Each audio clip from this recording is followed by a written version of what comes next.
Olá, você! Eu quero contar para você um pouquinho sobre o renascimento sistêmico. Sim, o renascimento sistêmico está pensado numa estrutura de 8 horas para 14 participantes, no máximo. Por que só 14 em 8 horas? Para a gente fazer uma viagem profunda.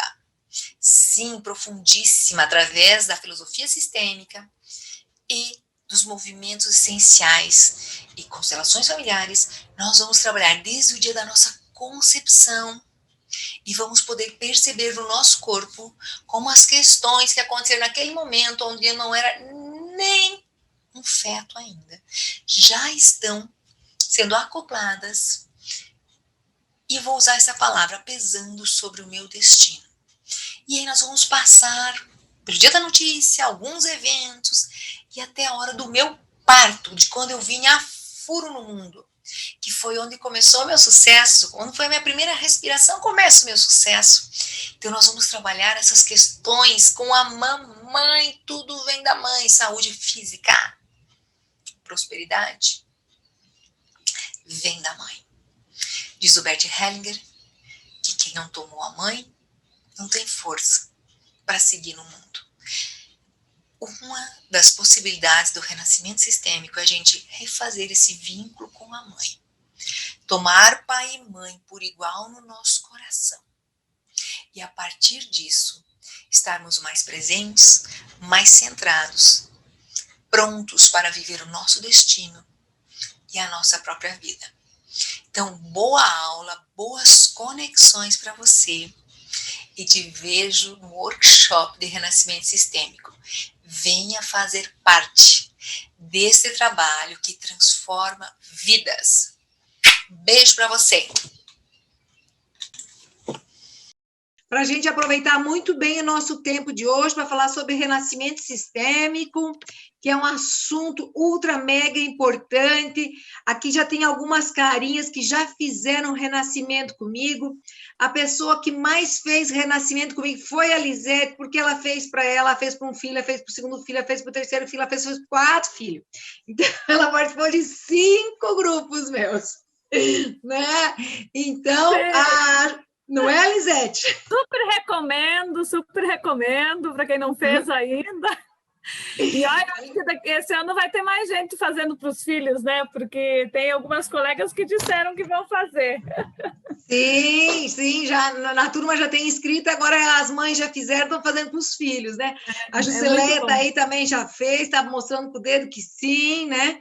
A gente vai trabalhando os emaranhados primordiais, aqueles que a gente não tem ideia, não passa nunca pela nossa cabeça, mas são aqueles que seguram a gente. Então, boa noite a todos e a todas aqueles que eu estou vendo, aqueles que eu não estou vendo, e nem por isso a gente está menos conectado, né? Porque o que a gente mais vê nas constelações, que aquilo que a gente não faz ideia, é aquilo que a gente está mais conectado, né? Então, deixa eu pôr aqui mais umas pessoas para dentro. A gente vai falar hoje sobre renascimento sistêmico. O que é o renascimento sistêmico? Então, eu vou falar um pouquinho mais do renascimento. O que o renascimento vai trabalhar? Então, nós trabalhamos desde a perspectiva transgeracional, utilizando as 4 forças do amor. E aí, a gente aprende, quem estuda a constelação já ouviu falar. Então, a base são as 4 forças do amor que a gente vai trabalhar no renascimento. A força do assentimento, eu estou botando o pessoal aqui para dentro, gente, da ordem, hierarquia, dar e receber equilibrado. O que isso tem a ver com o renascimento? Então, todos nós, para nascermos, a gente precisa de uma mãe e de um pai. E esta mãe teve um pai e uma mãe, que cada um teve um pai e uma mãe, a mesma coisa que o pai teve um pai e uma mãe, o pai e uma mãe, o pai e uma mãe. E a gente vai, estou eu aqui, seu Zeferino, dona Ilse aqui atrás, seu Ângelo, dona Rosa, dona Olga. Então, é 1, 2, 4, 8, 16, 32, 64. E aí se multiplica grandemente. Boa noite, Ana Lúcia. Oi, tudo bem, grandemente, tudo bom. A quantidade de pessoas que moram dentro de nós.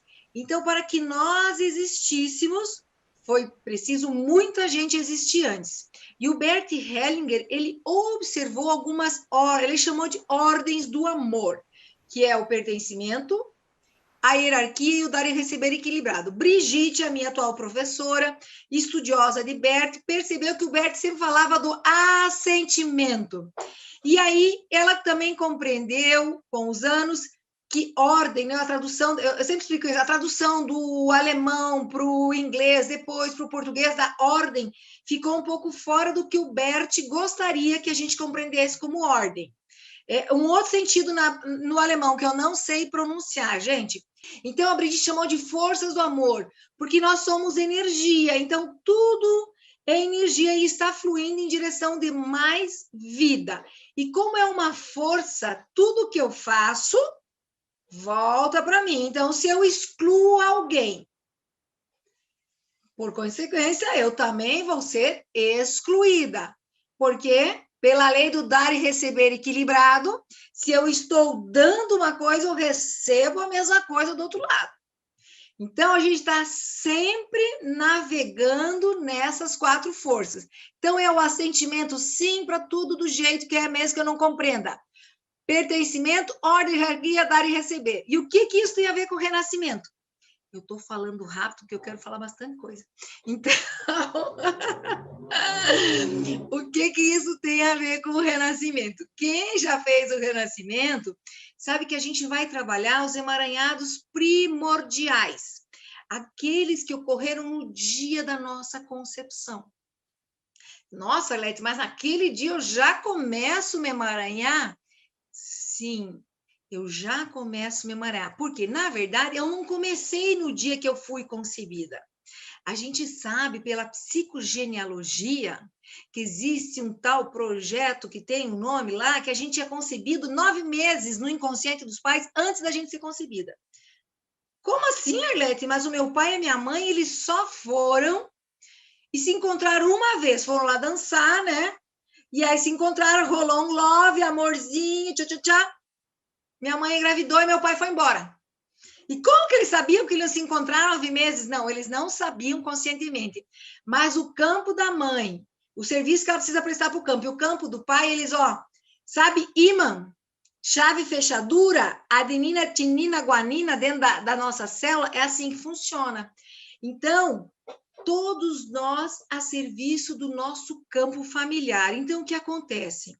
Nós, como filhos, estamos a serviço do campo. E os nossos pais também estavam. O Bert Hellinger, ele nos fala naquele livro Um Lugar para os Excluídos, na primeira força do amor, ele tem uma meditação linda, que às vezes eu faço no meu grupo, ele fala assim, os nossos pais foram tomados por uma força que atuou por trás deles, e eles se encontraram e fizeram a gente num ato de explosão da vida. Porque o que o sexo faz? É a energia mais poderosa que tem, ele gera vida. Então, a gente nasceu de um ato sexual que pode ter sido envolto de amor ou não, mas a gente nasceu disso e foi tão poderosa essa vida, essa união que explodiu a vida, que somos nós, juntou óvulo, espermatozoide, e aí daqui a pouco virou um feto, e a nossa mãe disse sim. A única pessoa que pode dar o maior sim para nós é a nossa mãe. Porque, veja, aqui eu vejo que tem bastante mulher, mas tem alguns homens também. Então, a mulher está grávida. E aí ela descobre que está grávida e ela conta para o marido, estou grávida. E o marido fala, mas você tem certeza, querida? É agora? Sim, é agora. E não importa o que esse homem falar, ela vai segurar isso porque está dentro dela. Não tem outro jeito. Agora a mulher engravidou e o homem está louco de feliz. E ela fala, não, agora na minha carreira eu não quero esse bebê agora. Ele pode rezar, chover canivete, que se a pessoa quiser, ela vai abortar o bebê. Então, quem dá o sim para a nossa vida é a nossa mãe. Então, quando o Bert Hellinger fala honrar pai e mãe, tomar pai e mãe e agradecer a vida, é a partir deste lugar que a nossa mãe disse um grande sim para a nossa vida. E ela carregou a gente 9 meses. E, às vezes, ela não pôde ficar com nós depois desse grande sim, e ela nos doou para outra família cuidar. que também disse um sim para nós. Mas o sim anterior é a nossa mãe que deu, é a mãe biológica. Por isso que no Renascimento, a gente trabalha com os pais biológicos, a dona do óvulo e o dono do espermatozoide, porque foi esse casal que foi tomado para encontrar, fazer o amorzinho, fazer o neném, e a mãe disse sim. E a mãe disse sim e levou a criança até onde foi possível. Estou vendo que quem a gente está enxergando aqui, todos nasceram, então ficaram os 9 meses, 8 meses, 7 meses da barriga, foi para a incubadora, deu tudo certo. Então, esse é a parte mais importante da nossa vida. Porque o nosso sucesso, ele começa quando a gente vem a furo no mundo. Porque até então a gente é o quê? Quase que uma meba da mãe, né? Porque a gente come pelo cordão umbilical, a gente respira com ela, a gente pensa com ela. Então, a gente não teve sucesso nenhum até aquele momento. A gente começa a ter sucesso quando a gente inspira por nós mesmos, expira e vai lá e põe a boca no peito da mãe e suga a vida, toma a vida da mãe. Então, o que acontece? Eu tô lá. 9 meses antes eu já estava no inconsciente familiar, sabendo que ia vir mais um descendente. Porque, gente, por que a gente casa e faz filho? Para botar a espécie para frente. Né? Essa é a responsabilidade de nós botar a humanidade para frente. Então, o casal se juntou, fez um neném, porque já estava lá no sentido geracional, que eu não me lembro da psicogenealogia agora, qual é o nome do projeto geracional, sentido geracional, não me lembro. E aí, juntou e fez o neném. Então, vão dar algumas possibilidades de como pode ter sido essa gestação. Então, o casal queria muito esse neném, mas eles estavam planejando esse neném há muito tempo. Só que bem no dia da concepção, o casal brigou. Né? O casal discutiu, e aí quem é casado aqui, namorado, sabe como muitas vezes, estou botando o povo para dentro aqui, como às vezes acontece com o casal, né? Vai dormir junto, encosta o pé, encosta a coxa, o joelho, e vai encostando até fazer as pazes como? Através do sexo. O sexo, ele é um fazedor de paz, ele é quase que um juiz de paz, o sexo. Então, e às vezes nessa de fazer um amorzinho, engravidou.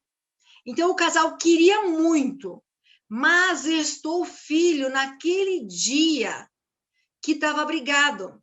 E o sexo serviu para fazer as pazes. Então, a criança gerada desta forma, nesse contexto, neste campo mórfico, ela vai se achar responsável por tudo sempre. Caiu uma bomba lá na China, meu Deus, fui eu. O Celiano brigou com a mulher dele, fui eu. A Carolina foi demitida, fui eu. Nossa, deu terremoto lá em Caxias, fui eu. Porque ela se sente responsável por tudo que acontece ao redor, em função do jeito que foi concebida. Isso é uma das possibilidades, né? Existem outras. Outra possibilidade. Então, o casal queria, programou naquele dia dos namorados, fizeram um neném naquela noite, todo mundo feliz, fizeram um gol juntos. E aí, o dia que a mulher foi fazer o exame que está grávida, ela estava super feliz. Nossa, ó, fizemos gol juntos. E aí, o marido foi demitido. Aí, ele chega em casa, final da tarde, com aquela carta de demissão, né? Pandemia rolando, demissão acontecendo. E ela tem uma super notícia para contar para ele. Gente, conseguimos, estamos grávidos. E ele chega, nossa, fui demitido. Será que vai ter comida? Será que nós vamos dar conta de criar essa criança? O que vai acontecer? Então, são muitas variáveis que acontecem quando se descobre uma gestação.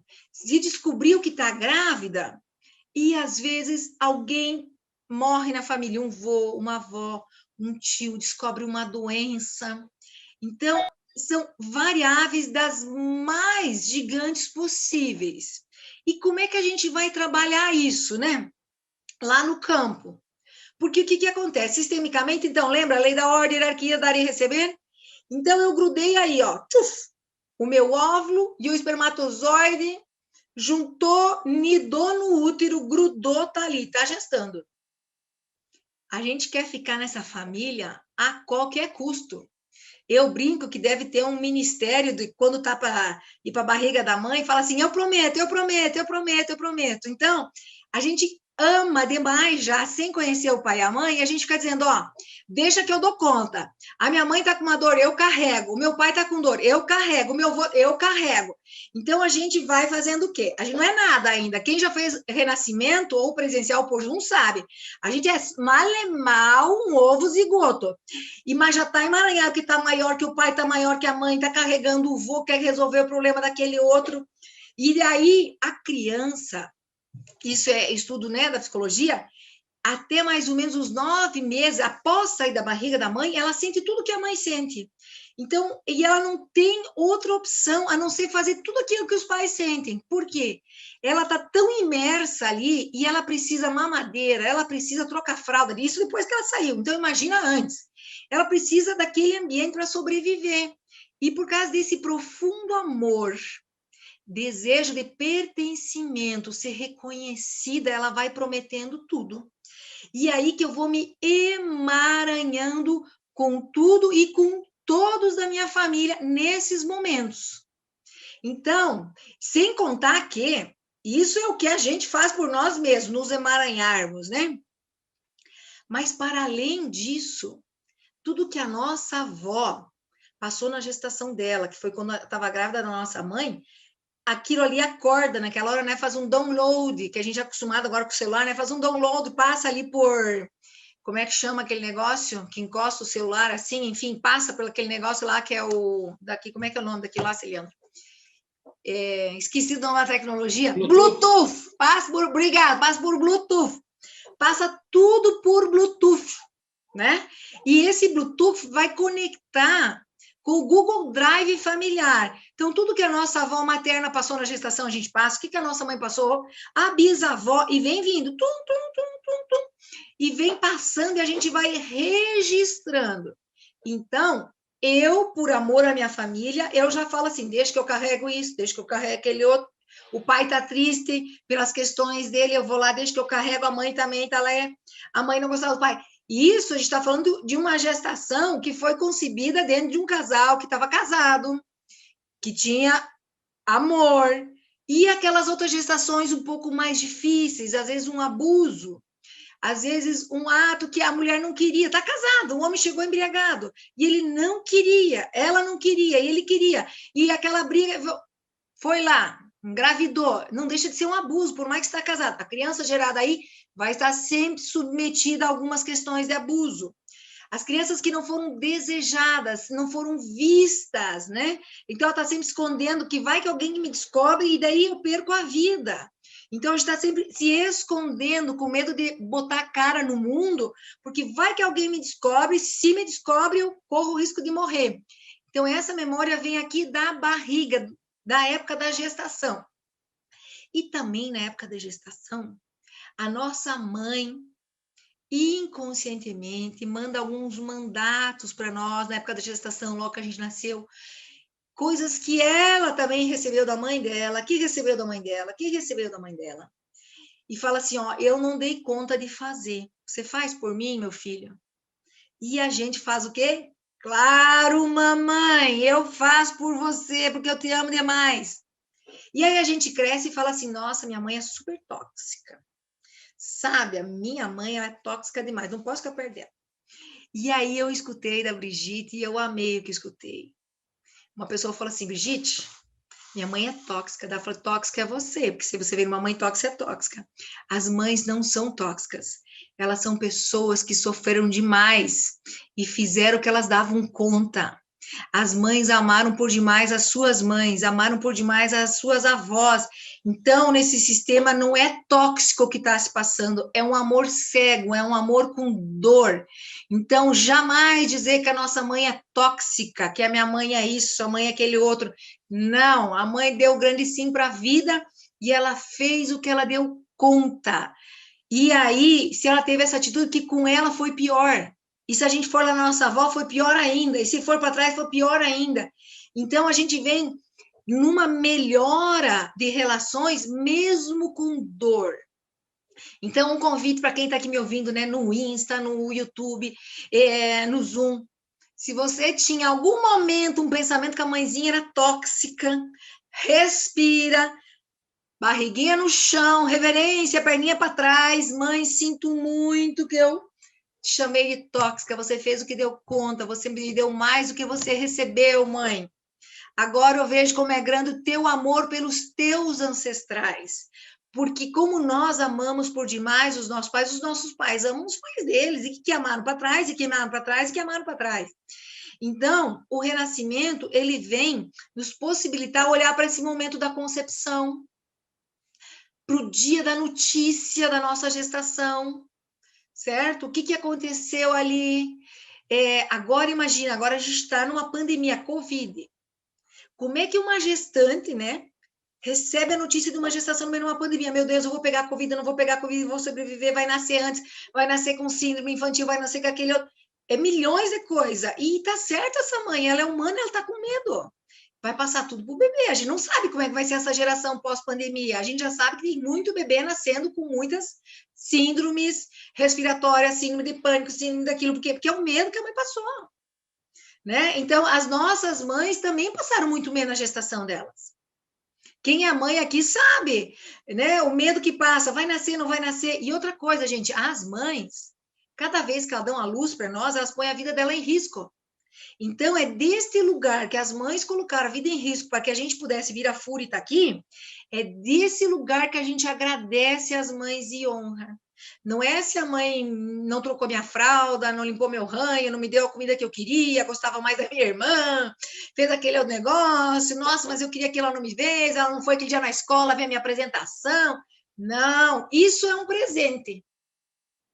É de ela ter dito sim e ter carregado nós, ter colocado a vida dela em perigo, em risco para que a gente existisse e estivesse aqui nessa live maravilhosa conversando hoje. Então, a gente vai olhar esses momentos e vamos olhar também para o dia que a gente veio a furo para o mundo, né? Nós vamos ressignificar. Eu sempre brinco que se a gente nasceu de cesárea, a gente vai nascer de parto. Todo mundo faz um parto coletivo e a gente vai trabalhando essas questões no grupo. E como é que a gente faz isso, Arlete? Arlete, eu não sei nada dos meus pais. Eu sou adotiva. Beleza. Você sabe tudo, tá tudo na tua célula, tá aqui dentro. Nós não vamos saber a informação aqui, ó. Não me interessa. Ah, o meu pai não me quis, a minha mãe não me quis. Aqui não importa isso. E aí eu lembro do Hellinger, né? Num livro dele, ele conta que ele estava e sentou um homem do lado dele. Bert, então, sabe o que é, Bert? A minha mãe tentou me abortar 4 vezes, Bert. Oh! E ela conseguiu? Então, né? O que era mais importante, a tentativa de aborto ou o que deu certo, né? E aquele jeitão dele, ela conseguiu? Parece que não, né? Estava aqui o homem do lado dele. Então, em outros tipos de terapia, isto é importante. Mas na constelação, o que é importante é o que aconteceu, a vida foi passada, tá aqui, ó. E, gente, para a gente tirar um pouquinho os véus, né? E algumas crenças que a gente tem, a gente fala assim, nossa, aquela ali fez um aborto. Que horror, ela matou uma criança. Né? A gente não sabe por que ela fez. A serviço do que estava. Mas eu tive os meus, foram todos espontâneos, sabe? Não foi nenhum que eu quis. Eu estou dando um exemplo, tá, gente? Não foi assim. E aí, se a gente vai olhar lá no campo, não existe aborto espontâneo. Ele não é tão espontâneo como a gente acha que ele é. Ele também está a serviço do campo, está a serviço de um inconsciente. Então, a gente começa a ficar menos julgadora, criticar menos, e saber que todas as crianças que se oferecem para ir no lugar das mães, que elas sempre vão no lugar das mães, é para a mãe ficar e poder criar os outros filhos. Então, isso é um amor descomunal. E é esses filhos que não puderam vingar, não importa o motivo, é que a gente dá um lugar no coração e agradece. Então, às vezes, tem 3. E aí eu, por exemplo, filha única, não, sou a 4ª. E a gente honra esses irmãos também, honra o destino da mãe de ter perdido os filhos, porque esses irmãos abriram espaço para a gente nascer e estar aqui. E esses irmãos permitiram que a mãe ficasse viva. para cuidar da gente que vem depois. Então, muda o óculos, muda a percepção, e a gente fica mais humano, e fica mais humilde, e pensa, meu Deus, foi o meu irmão que foi no meu lugar, não fui eu, muito obrigada, aí você me deu a oportunidade de eu ficar na vida, então eu vou fazer algo de bom com essa vida. E aí a gente aproveita e põe a vida para frente de algum jeito, trabalhando, estudando, namorando, casando, fazendo filho, cuidando do sobrinho, o jeito que for. Vai fazer a sua função aqui na Terra. Então, são essas questões que a gente... Como é que a gente faz isso no Renascimento?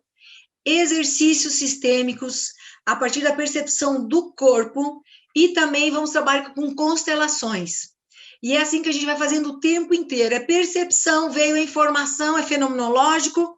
Opa, transmuta, olha, ressignifica, a partir do nosso adulto de 2021. O nosso estado de ego adulto, né? Ele é o único que pode decidir fazer diferente. Então, quando o bebezinho estava lá na barriga da mãe, vamos dizer que ele estava começando o estado de ego criança, né? O adulto estava longe, o adulto ele é feito lá depois que nasceu, 4, 5 anos, começa o estado de ego adulto. Então, ele não tinha outra opção. Ele promete tudo para a mãe, ele é puro amor. Os fetos são puro amor. Às vezes, a barrigada está cheia de neném. E aí um pensa assim, não pensar consciente, né, gente? É um sistema. Nossa, eu vou abrir mão da minha vida para que os meus irmãos sejam possíveis. E aí esse bebê ele é absorvido pelo corpo e vai embora. Só que essa memória fica nos irmãozinhos. Quem tem irmão gêmeo aí da barrigada sabe, fica. E aquele que ficou, ele fica com a sensação de culpa. Nossa, e ele não sabe, mas ele fica com uma sensação de culpa.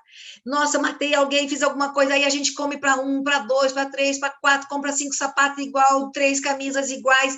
Então, muito da obesidade, questões de toque, de organização, vem às vezes de uma gestação gemelar, que a mãe nem sabia. Mas, às vezes, quando a gente tem a oportunidade de conversar com a mãe, ô mãe, se teve algum sangramento, se teve alguma coisa... O que tem o meu áudio?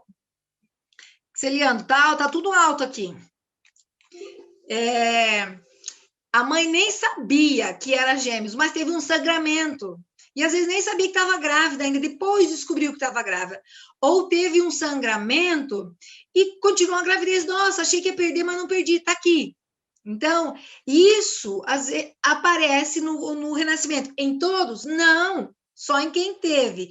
E, às vezes, também não é no primeiro renascimento que vai aparecer, porque existem informações que estão por cima dessa informação. E aí a gente vai trabalhando, passinho a passinho, um pouco para cá, um pouco para lá, e a gente vai se ordenando. Então, lembra? Pertencimento, ordem, hierarquia, dar e receber e assentimento. Então, é assentir, eu recebi essa vida do meu pai e da minha mãe. E aí eu tenho uma ordem. Qual é a ordem da minha família? Quantos irmãos tem antes? Eu vou achando o meu lugar de força.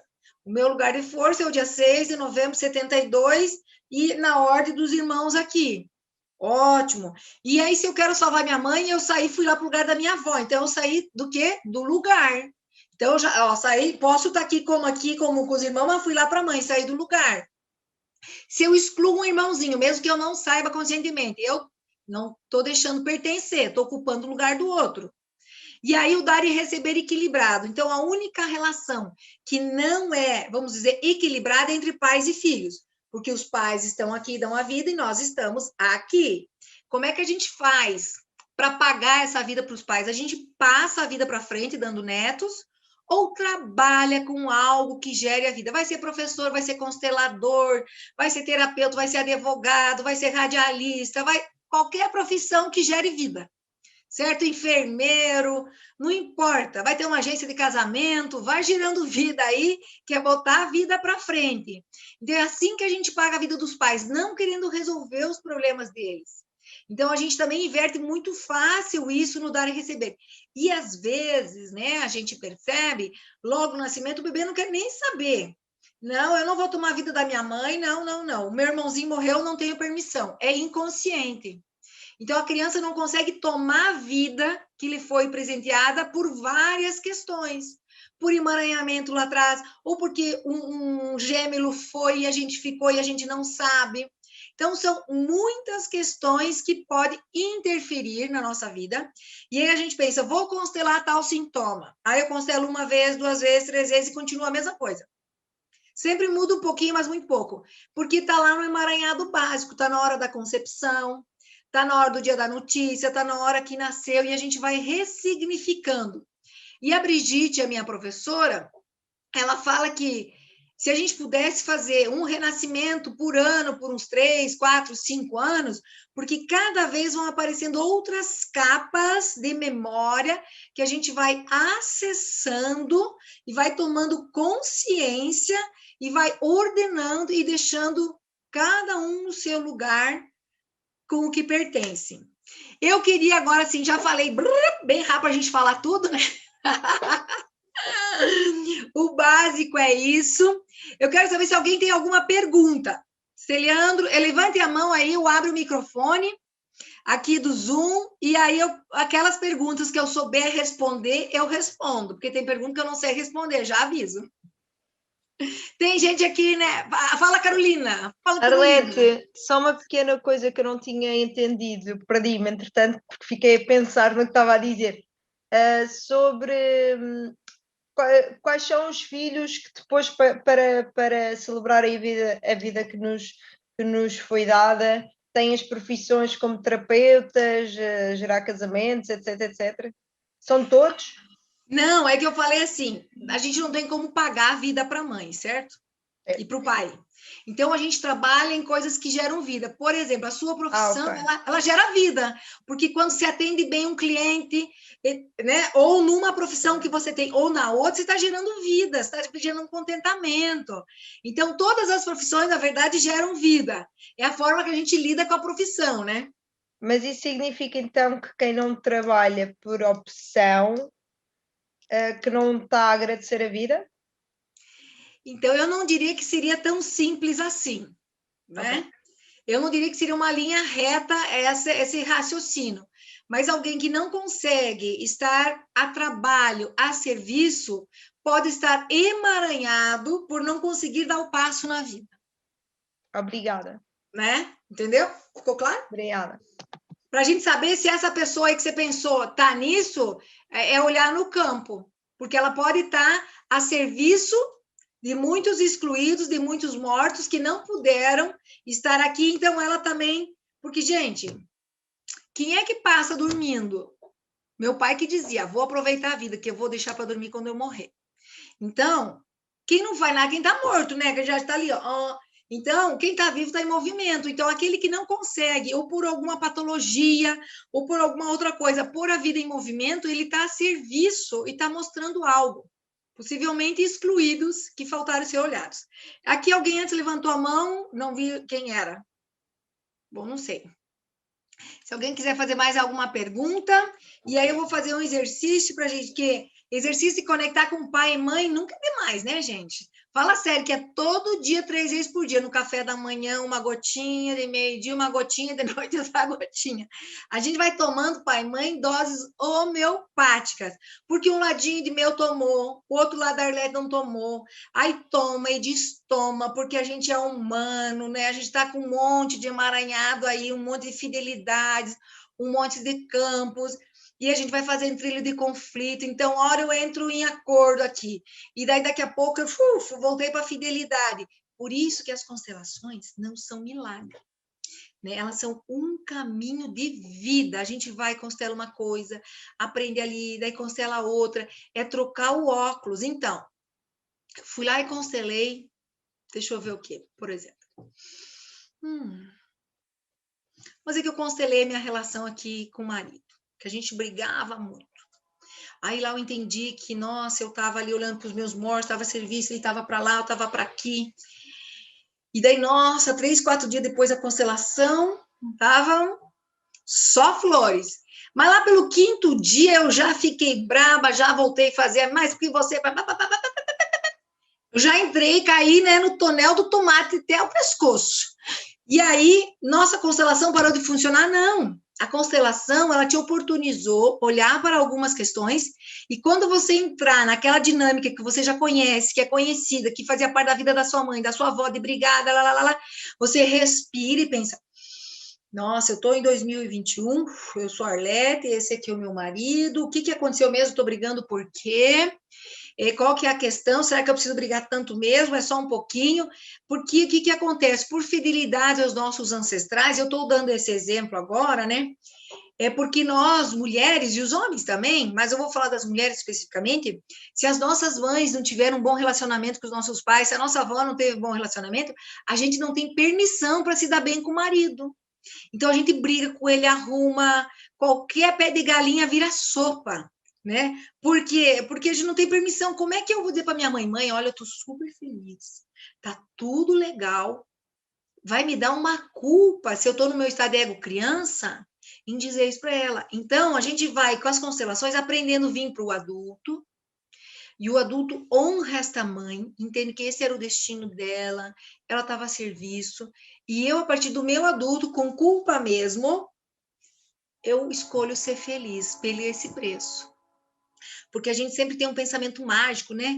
Não, uma varinha mágica, Arlete, tem outros consteladores aqui, a Maria Lúcia, a Maria de Fátima, vai lá, põe a varinha assim, abre-te, sésamo, agora acabaram os problemas.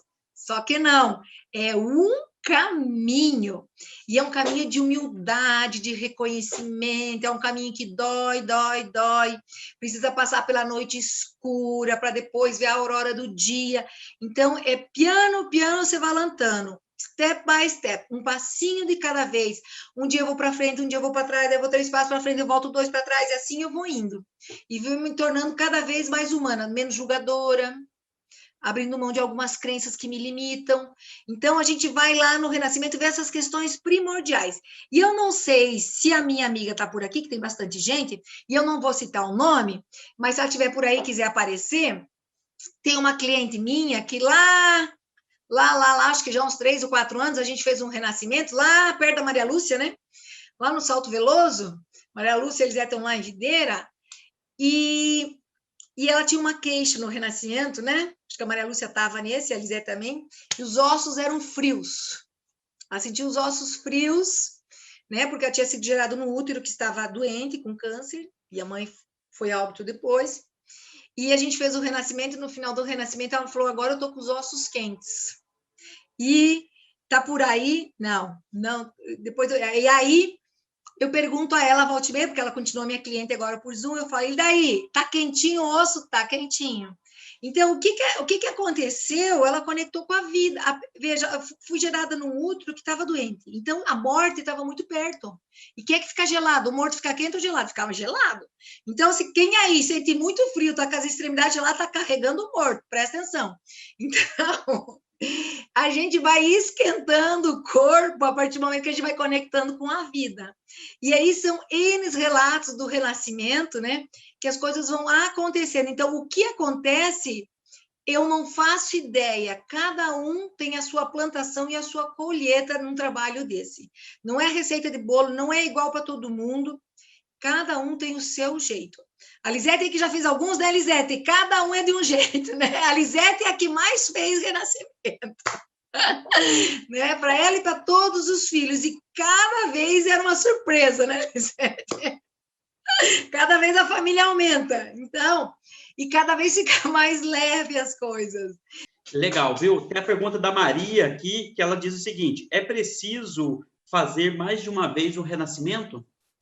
O recomendado é que a gente faça uma vez por ano, por 1, 2, 3 ou 4 anos. Porque, gente, é um pensamento mágico a gente achar que uma constelação vai dar cabo de tudo. Pensa, quanta gente mora dentro da gente. Se a gente for 10 gerações para trás, 12, quantos anos dá isso? 100, 200, 300, 400, 500? Vamos lá. O Brasil é jovem, não é? Tem 500 anos. E os nossos ancestrais, eles brotaram no Brasil? Não, eles eram lá da Europa. Da Europa não tem muito mais, Fátima. A Europa tem muito mais idade que o Brasil. Então, quando a gente faz o exame DNA, a gente vê que os nossos ancestrais, né, ou vieram da Europa, ou da Ásia, ou lá da África, e isso existe há muito tempo, e tudo está aqui. Então, claro que as gerações, as mais próximas, quarta, sexta, oitava, 12ª, 11ª, que a gente vê nas constelações, elas influem mais. O que não quer dizer que as mais longínquas também não influem. Então, uma constelação só, eu posso dizer que é um bom início e um bom caminho, mas ela começa o caminho. Arlete, última pergunta aqui. A Ângela faz a seguinte pergunta: se faz renascimento da mãe e dos filhos? A mãe faz o dela, certo? A minha mãe eu não posso mexer. Pequeno, né? Os pequenos obedecem os grandes. Agora, a mãe pode fazer dos filhos para frente. Então, primeiro a mãe, por ordem da hierarquia, a mãe cuida da vida dela. Porque, gente, se nós carregamos o que ficou mal resolvido do nosso pai e da nossa mãe, os nossos filhos carregam o que ficou mal resolvido nosso. Então, primeiro a mãe ordena as coisas dela, e aí depois ela vai passar a ordenar dos filhos. Então, existe uma ordem para poder fazer. Eu não atendo direto a mãe fazendo para o filho. Primeiro a mãe, depois o filho. Fechou? Fechou. Então tá, então agora eu vou convidar vocês para a gente fazer uma visualização, sentar aí com as costas eretas, os braços soltos, aqui relaxando sobre as pernas, o olho pode ser aberto ou fechado, e nós vamos imaginar que o pulmão está aqui na altura do coração, e nós vamos inspirar e expirar pelo coração, e a gente inspira vida e expira vida. Inspira a vida e expira a vida. Mais uma vez.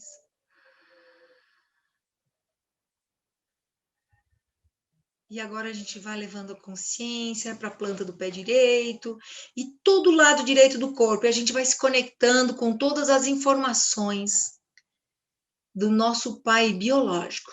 Todas as informações transgeracionais que nos conectam à nossa linhagem paterna biológica. Inspira e expira com consciência, vá acordando essas informações, conectando com a força do masculino, do pai, que veio do pai dele, que veio do pai dele. Inspira e expira. E põe seu pai de pé nas costas.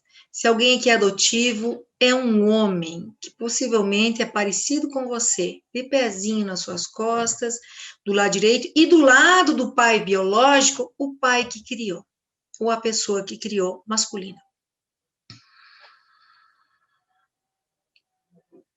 E agora leva atenção para a planta do pé esquerdo, vá respirando com consciência, se conectando todo o teu lado esquerdo, toda a linhagem materna biológica.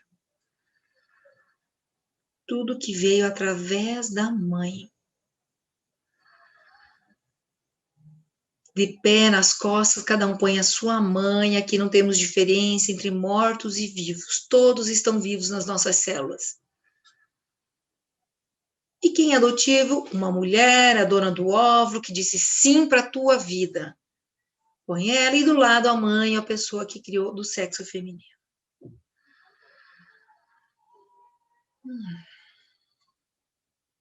E agora, internamente, imagine que vocês virem a cabeça e olhem para os olhos dos pais. E através dos pais, vocês vão enxergar os avós, os bis, os tris, e aí vai.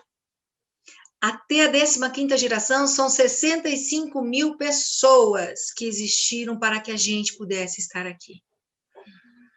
Então, olha para isso internamente e busque olhar no meio dos pais, nem para um e nem para o outro. E às vezes a gente olha mais para um, que a gente tem mais preferência de um, né? Vamos abrir mão da preferência agora e olhar no meio. E vocês vão repetir comigo aí. Agora eu vejo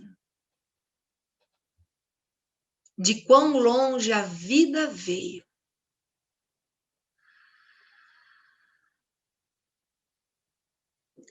Obrigada, obrigado por serem os meus pais. Eu vim de vocês dois. Eu pertenço a vocês dois em igualdade. E aí a gente baixa assim fisicamente o queixo em direção do peito, né? Internamente uma grande reverência, a gente vai dizer: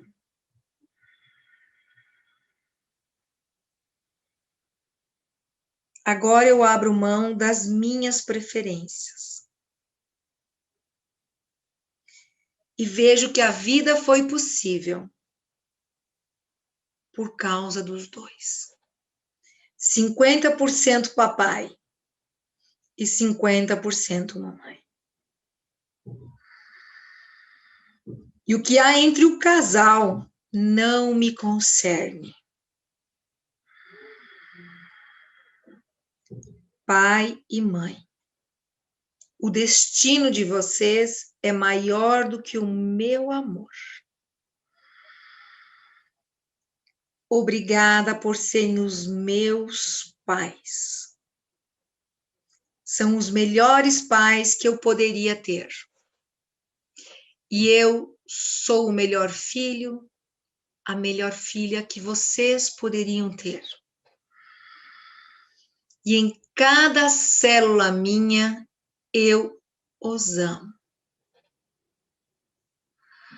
E quando eu escolho a vida, eu os continuo. E a gente vai respirando mais uma vez e vai dizendo: eu escolho a vida. E eu os continuo. Eu escolho a vida. E eu os continuo vivendo. Esse exercício simples, rápido, ele pode ser feito todos os dias. Porque a gente vai voltando para o nosso lugar, vai abrindo mão de gostar mais da mãe, de gostar mais do pai, ou às vezes nós gostava mais da avó, que foi criada por ela e nem enxergava a mãe, ou uma tia, e a gente vai entendendo que a vida só foi possível por causa desse pai e dessa mãe. Porque essa mãe disse sim, do jeito que ela deu conta, e esse pai veio junto. Mesmo que esse pai sumiu logo depois que engravidou a mãe, mas sem o espermatozoide dele, gente, a vida não seria possível.